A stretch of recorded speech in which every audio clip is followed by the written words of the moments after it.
Before Hornet's journey in Silksong, the world of Hollow Nest left us with countless mysteries, creatures, and cultures that hinted at a much deeper history. One of the most enigmatic groups among them were the Snail Shamans, a powerful family that lurks in the background of both kingdoms. In Hollow Knight, they play a significant role by granting the knight powerful spells and shaping the way we interact with Soul itself.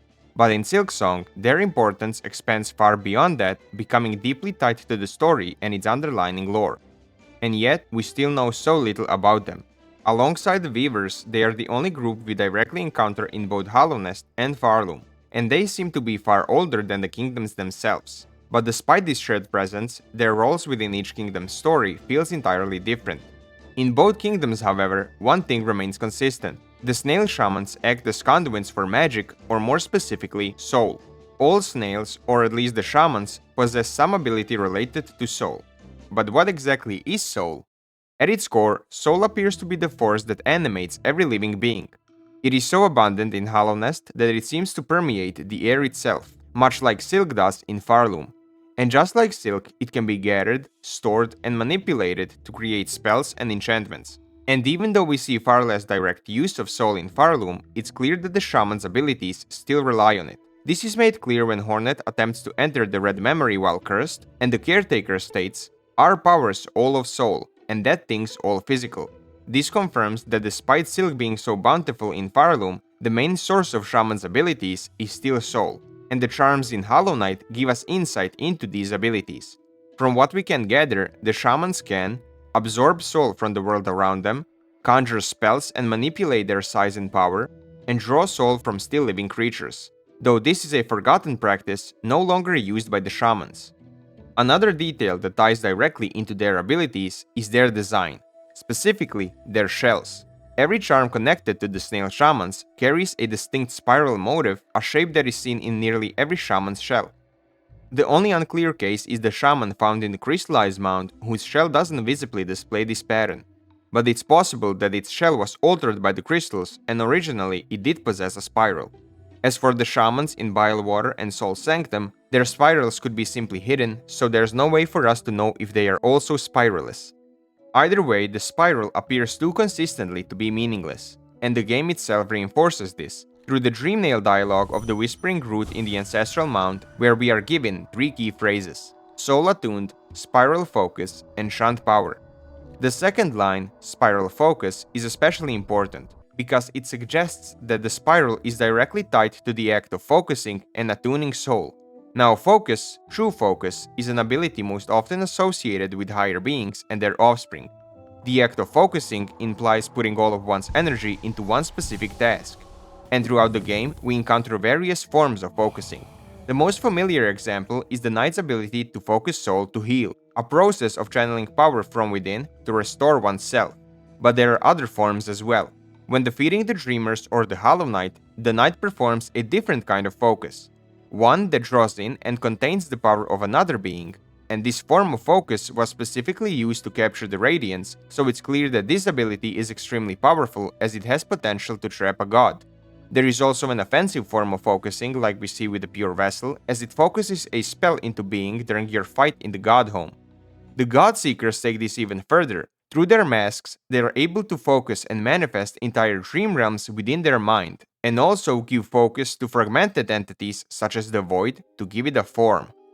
Another form of focus that is accomplished by the common bugs appears in the Soul Sanctum, where it is described as pure focus, recorded in the entries of Record Abba. This was an attempt by the Sanctum scholars to harness soul in order to resist the onslaught of the infection. But this form of focus was not natural.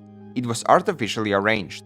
The ability to truly focus soul is not something every bug possesses, so to obtain it, they turned to experimentation. And their subject was a Snail Shaman, one of the few beings capable of focusing soul without any connection to higher beings. This also explains why the Desolate Dive ability is acquired from the Soul Master and not from one of the shamans directly, as the power of the spell was stolen. The Sanctum's experiments centered primarily on the shaman's shell, suggesting that it may be the very source of their abilities, the thing that allows them to generate, shape, and focus soul. In other words, the shell could be the physical key to what the Whispering Root calls the spiral focus. And finally, there's the last line, Shunt Power, and the meaning of this line is far easier to understand. We know the Pale King forbid the use of soul for malicious purposes, such as spell conjuring. This is revealed in the Soul Master's dialogue after his defeat, where he mentions the king's opposition to such practices. But he probably also opposed the Sanctum for slaughtering thousands to draw their soul. This opposition to conjuring and drawing soul could also explain why one of the Snail Shamans was sealed behind a wall during the Pale King's rule, as his kind once practiced drawing soul directly from living creatures, just like the Sanctum, as described by the Soul Eater charm. Though, this practice may date back to a time long before Pale King's arrival in Hollow Nest. The only reason we're able to find the Snail Shaman in the Crossroads so easily is because a part of his passage has collapsed over time, accidentally revealing what was once a deliberately hidden chamber. So, this shunned power the Whispering Root speaks of most likely refers to the shaman's ability to conjure soul-based spells. And across Hollow Knight we encounter 3 of these spells: the Vengeful Spirit, Desolate Dive, and the Howling Raids. Of these 3, all of them seem to be offensive spells.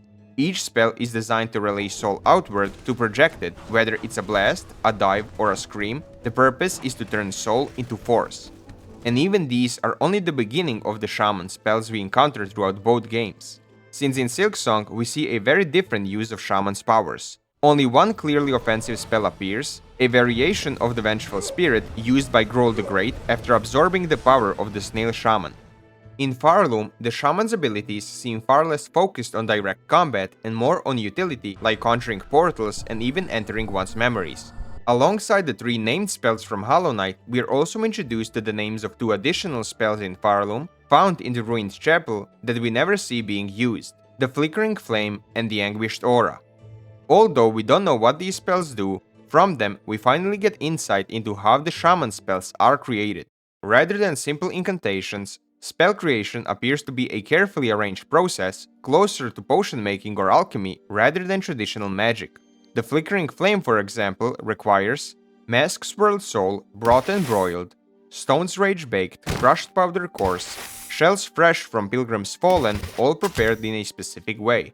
The Anguished Aura follows a similar structure, requiring Masks Hard, Swirled Soul Enraged, Acnids Flattened, all juices strained, and Pilgrims Living hung long to drain. The mention of draining is interesting. We actually see something very similar happening with the captured Snail Shaman in Bilewater, who even the caretaker calls a poor cousin, dead and drained in swamps, suggesting that the extraction of soul is a long and physical process requiring the draining of one's fluids. And this harnessing of one's fluids for soul aligns with what we learned from the Soul Eater charm, though by the time of Hollow Nest, this practice has been abandoned or perhaps forbidden, despite being one of the most effective ways of gathering soul. In Hollow Nest, they might not have hung bugs out like laundry to drain, but the idea of collecting soul from still living beings is the same within both kingdoms' Snail Shamans. Now, to circle back a little bit, we mentioned how these 2 spells are created, but it's unclear if all shaman spells are created the same way. In early developer notes from Hollow Knight, the Vengeful Spirit is described very differently, not as something constructed from materials, but as a force born from emotion, a desire for revenge that is seared into a soul of those who have fallen in battle or were wronged in life, then concentrated and released by the shaman. You can even hear the whispers of the vengeful souls you are releasing when casting the Vengeful Spirit spell. While this interpretation of spell creation isn't strictly canon, as it is cut content, it does introduce another possibility, that spell creation isn't limited to physical processes, but may also involve the shaping of will, spirit, and emotion.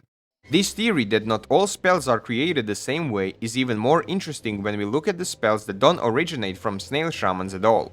Throughout both games, we see various abilities that seem to come from entirely different traditions, most notably those connected to the Weavers. While Silksong expands on this heavily, there's already evidence of Weaver spells in Hollow Knight itself.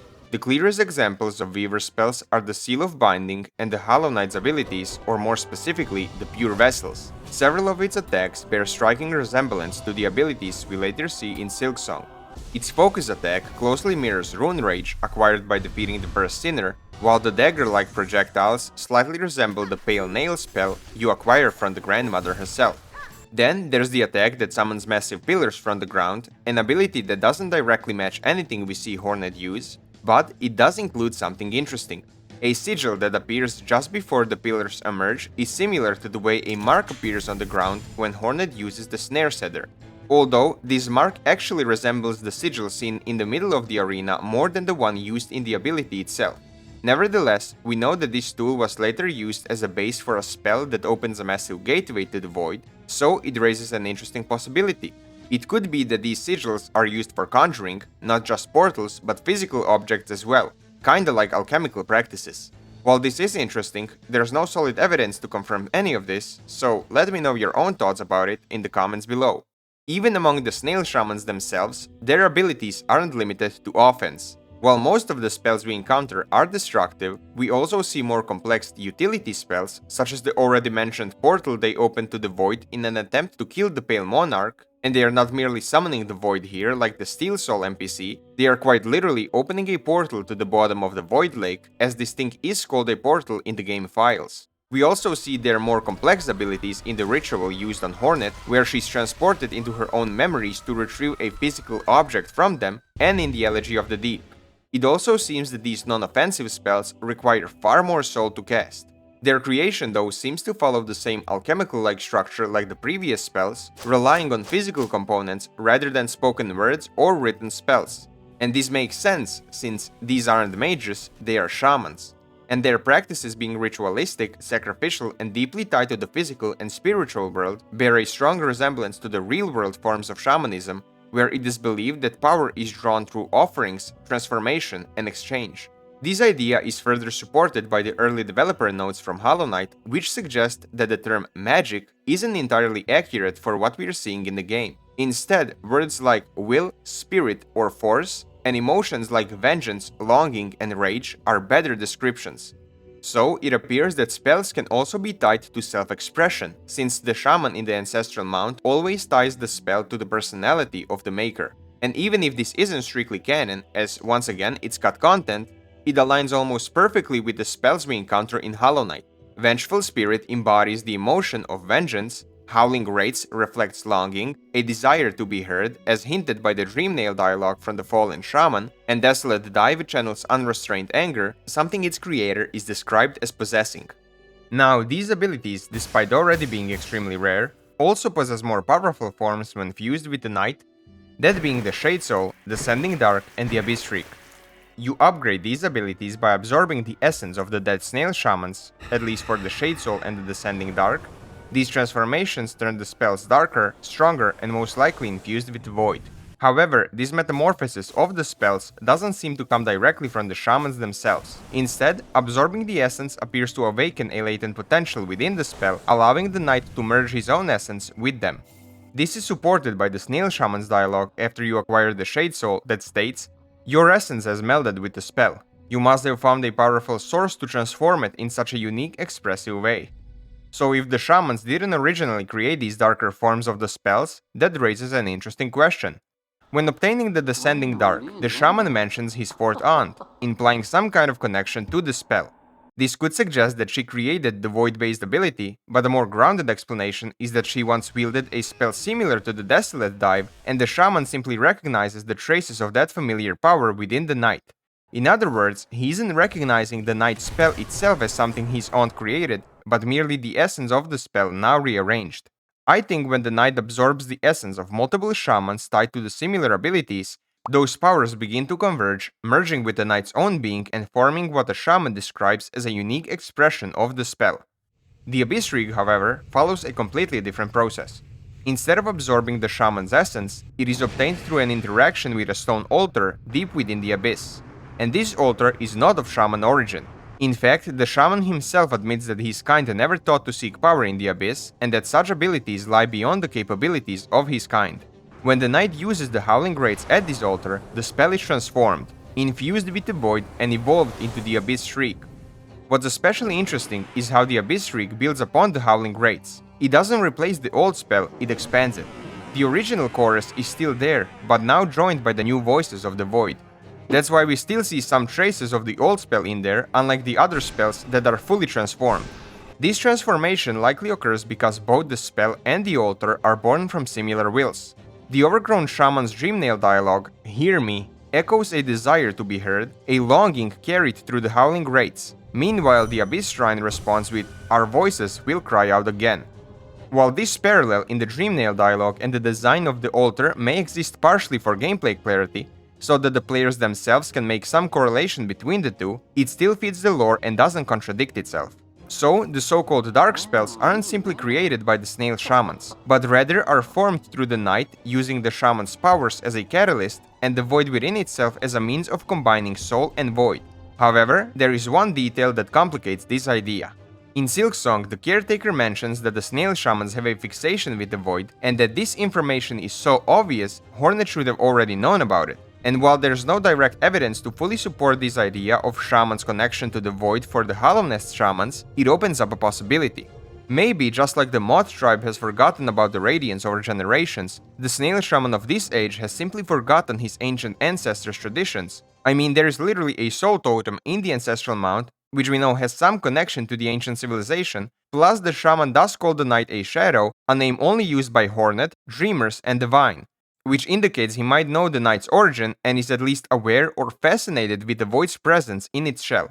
So perhaps through this fascination with the void, the bygone shamans of Hollow Nest uncovered traces of the ancient civilization through the arcane eggs, and through the discovery they may have learned how to mend their abilities with the power of the void to empower them, or to attune them so they can combine with the void later on.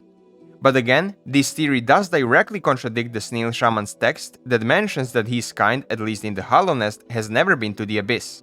There's also a far more extreme theory about these void spells, that the Snail Shamans themselves are of void origin or from the Abyss, but this theory doesn't just have holes in it, it's just one big crater, since there is more evidence to disprove this theory than to prove it, such as the fact that shamans have genders, something the void doesn't, they have families, they have proper burials, and the fact that the Farloom's shamans simply tell Hornet that they are fascinated with the void and not actually of void origin.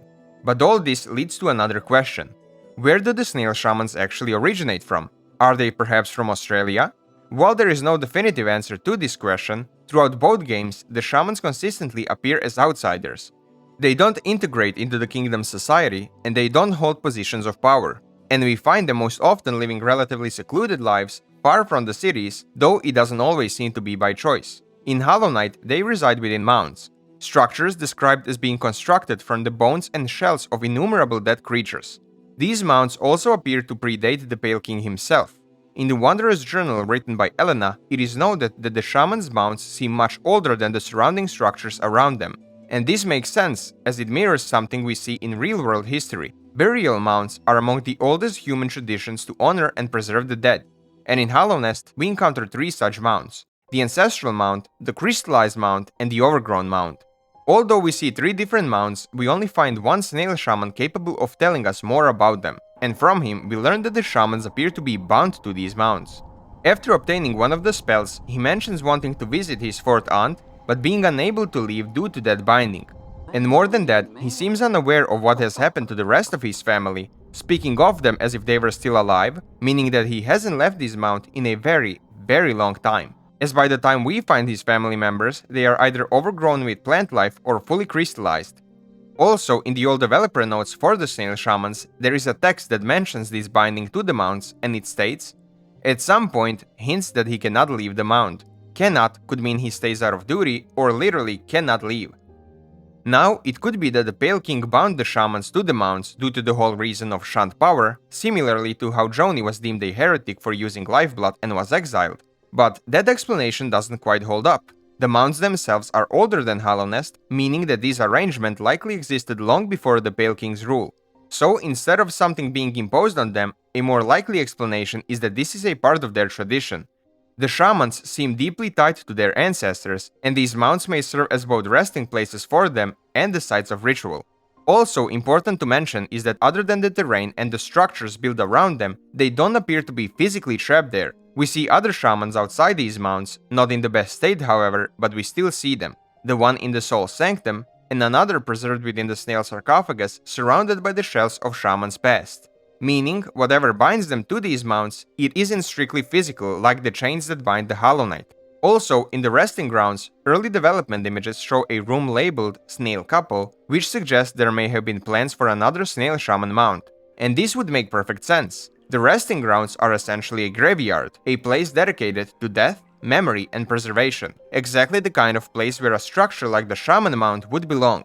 However, it's also possible that this room was originally intended for the cut snail characters we see in the old trailers, since there is also this drawing on the same map, but it appears that in the final game, this area instead became the location of the tomb belonging to one of the Snail Shamans where we find the Soul Eater. While the Shamans of Hallownest are defined by isolation and tradition, their counterparts in Farloom are not. The whole concept of Shamans living a discrete life within the mounts seemed to be specific to Hallownest, since in Farloom, the Snail Shamans appear to have once lived very differently. Instead of hidden mounts, they resided within a massive chapel, which is a stark contrast between the Hallownest Snail Shamans and their humble homes. It is also suggested by Sankad Needlin dialogue that at some point the Shamans of Farloom were not just tolerated, but revered. However, this version of them didn't last. By the time Hornet arrives in Farloom, the chapel lies in ruins, broken and abandoned, and the only shaman we initially encounter there is the chapel maid. The cause behind the chapel being in ruins is probably because the shamans opposed Grandmother Silk at some point, and as Hornet herself states, devotion or destruction, these are the only fates my kind allowed. And the shamans by their very nature don't fit the devotion path, which makes conflict inevitable. But rather than being destroyed outright, the shamans did something else. They disappeared. Across Farloom, 3 snail shamans can be found scattered near settlements in an attempt to avoid the Grandmother Silk's detection. Throughout your journey, when you encounter them, they come across as distant, almost cold, not just towards others, but towards Hornet herself. But this isn't without a reason. They've lost hope of ever truly being free again.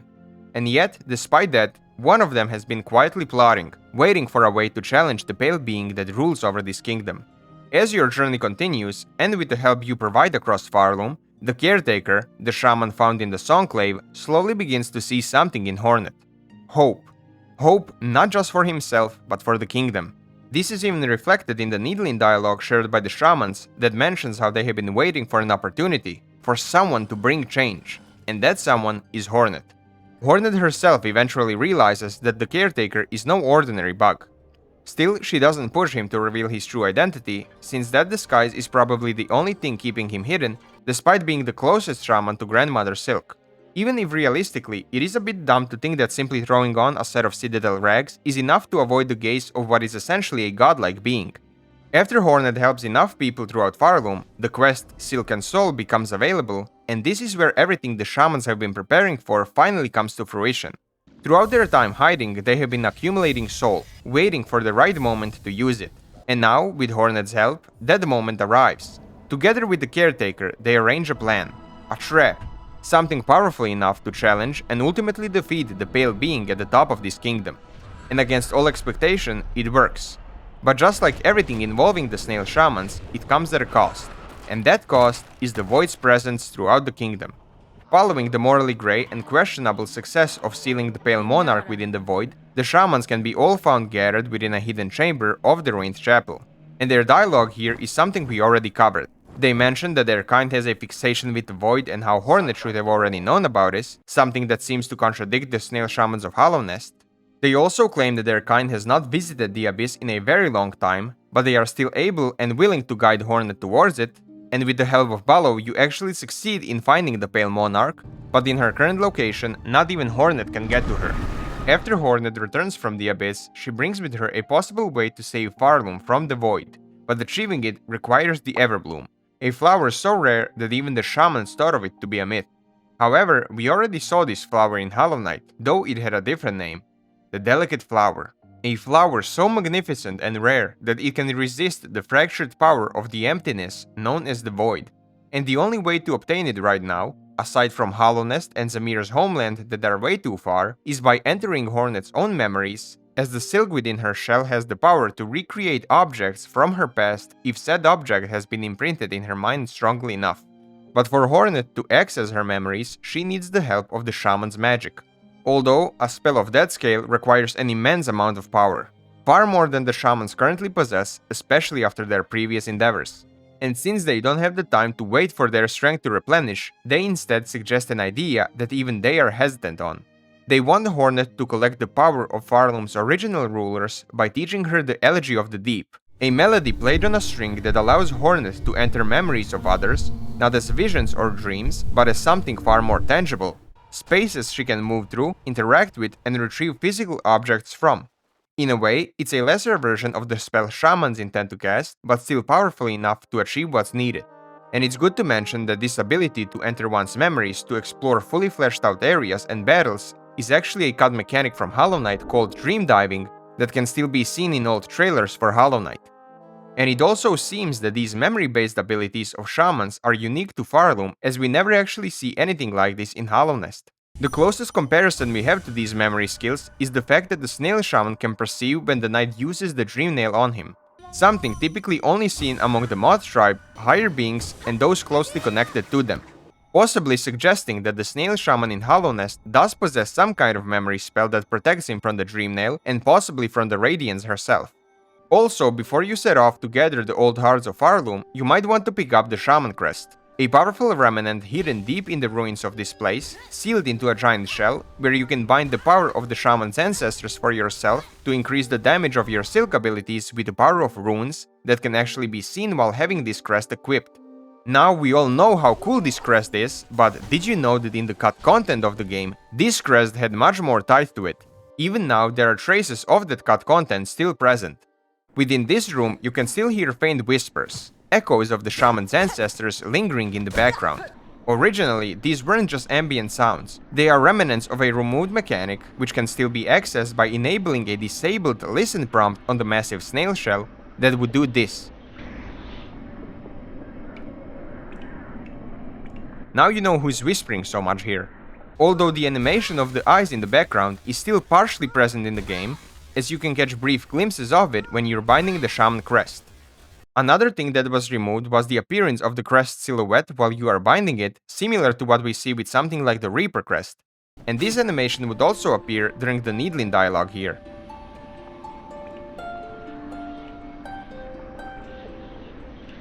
And this brings us to one of the most significant removed features tied to the Shamans, the so-called Shaman Crest Memory Room.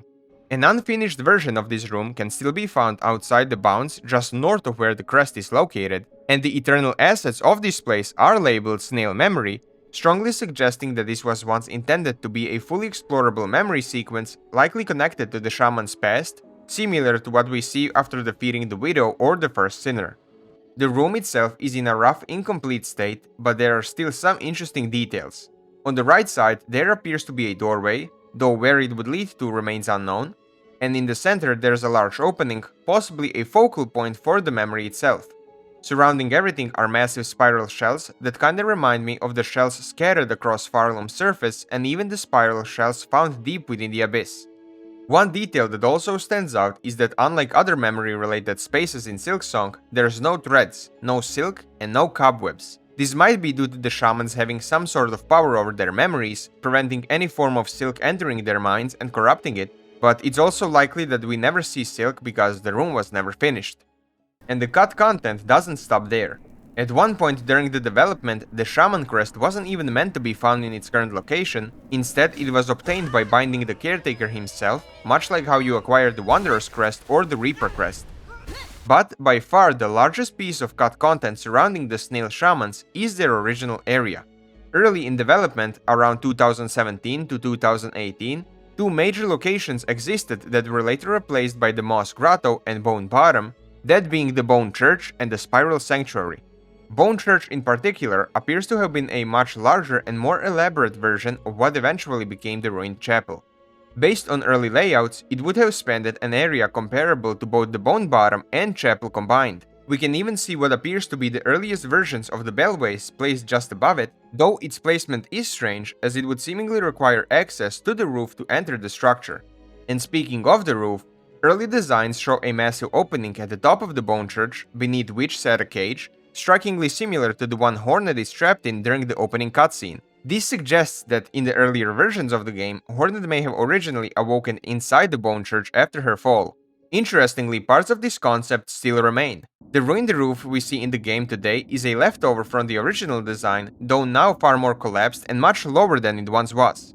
As for the Spiral Sanctuary, it seems to have been cut much earlier in development. The only trace we have of it is from an early 2017 map sketch where it appears to sit directly beneath the Bone Church, essentially occupying the space that would later become the Moss Grotto. Although both areas were ultimately removed, their influence is still present. Elements of their design were carried over into the ruined chapel and the Snail Shaman rooms within. Now, enough for the cut content, and to smoothly segue back into the story, after you bind the Shaman crest and gather the hearts required for the spell, you can finally take it to the Shamans and they will help you complete your task, by sacrificing the hearts and themselves to cast their final spell and retrieve the Everbloom. And this is where the story of the Snail Shamans ends in Silksong, with them sacrificing everything to save their home. But to finish everything off, there's one question that is still bothering me. In reality, even though they are helping you, are the Snail Shamans actually good? Now as a whole, the actions of the Snail Shamans in Farloom seem questionable. The Shamans don't seem to care much for anyone beyond themselves or those they find interesting. At their core, their main goal has always been to experiment with power, even when that pursuit comes at the expense of others. You could argue that their actions are noble in some case, but even that feels questionable. They do attempt to kill the Pale Monarch, not because they want to help the kingdom, but only because they were already facing inevitable death, or at very least eternal stagnation if she awoke. May as well go out with an opportunity to use a once-in-a-lifetime spell on a pale being, right? This mindset is reflected clearly in the Bell Hermit. He doesn't even fully believe that the plan will succeed, or that this will truly help anyone. What matters to him is his accumulated power being used. This is further supported when Hornet tells him that she killed Widow purely to gain power. Instead of condemning her, he understands, because in that moment they shared the same perspective, the pursuit of power for its own sake. And yet, despite all this, the Shamans don't come across as truly malicious. They prioritize their goals above everything else, yes, but that doesn't mean they actively seek to cause harm, except when they are draining living pilgrims for their soul. Even in Farloom, where their actions led to devastating outcomes, there's no indication that this was intentional. The spread of Void, for example, wasn't something they could have predicted, especially with Lace's sudden intervention. But when they understood what was happening, they used every last bit of their power to help Hornet, even sacrificing themselves entirely. Even in the Wanderer's Journal, the Snail Shaman of Hollow Nest is described as being willing to help. And yet that same shaman tricks you, locks you away, and only releases you after you've done him a willing favor. So you can't really call them evil or good, they're more like morally grey. And that should cover everything we currently know about the Snail Shamans. So to conclude, the Snail Shamans are a powerful and ancient group that predates the kingdoms they appear in, carrying their knowledge through generations and maintaining a strong connection to their ancestors. Their power comes from soul, something they can gather, shape and conjure into spells through carefully arranged rituals, and through their strong wills they can also make charms that boost the potency of those spells. In Hollow Knight, they are found living within hidden mounds, while in Farloom, they are scattered across the kingdom hiding from the Pale Monarch. And in both cases, their power appears to be shunned, likely out of fear as we see what can happen when the Shamans act together. They also seem to have a fixation with the Void, even though the Shamans of Hollow Nest have never actually reached its source, and ultimately they don't appear to be inherently good in nature. They tend to prioritize themselves, even at the expense of others, but when it doesn't conflict with their goals, they are still willing to help. And that's it. If you made it all the way to the end, I thank you for watching and I do hope you enjoyed this video. If you noticed any mistakes, whether in the lore, editing or writing, feel free to point them out, as I'm always trying to improve. And I do feel that I may have bit off more than I can chew this time, since I'm not too proud of this video script, but I don't know how to make it any better, so if anyone in the comments has constructive criticism, please leave your thoughts. And a huge shout out to Evie or Ivy, I don't really know how to pronounce this name, as this video on the Snail Shaman cut content helped me out a lot.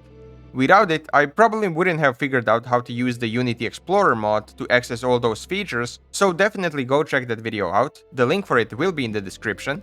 And also thank you to, once again I don't know how to pronounce this name, as this channel also makes videos on cut content, Snail Shamans included, and as a side note to both, I would like to ask nicely, please include the process of how to get the cut content in your videos. I spent like 5 hours experimenting and still didn't manage to get all the cut animations.